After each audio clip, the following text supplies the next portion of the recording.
Riding around in the water, Florida Fish and Wildlife keeps a watchful eye on fishermen. Their job is to make sure everyone is following the rules, especially when it comes to red snapper. The rule is 2 red snapper per person per day. Looking for boats that have signs of being fishing, so people that have fishing poles on the boat, tackle, those sort of things.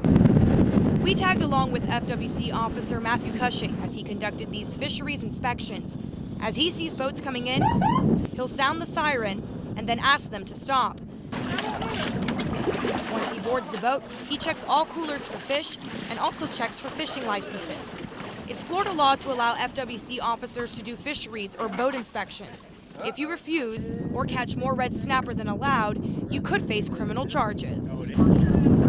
Fish and Wildlife. If we weren't out here, I think people, with the cost of fuel and tackle and boats, I think people would take just as much as their coolers would allow them to take. The red snapper has to be at least 16 inches. This one is about 20 inches. So that gives you an idea of just how big red snapper can get. 18 inches. Anyone who catches red snapper smaller than the minimum 16 inches has to throw it back in the water.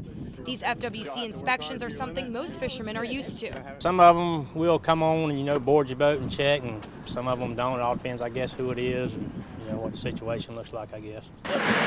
There's been much debate over the abundance of red snapper in the Gulf. The limits can be frustrating for fishermen, but rules are rules. Even the youngest have to obey them. I love catching the fish, and so you can eat them, and then throwing back the ones that are too small, so you know that when they get big enough, someone else will eat them.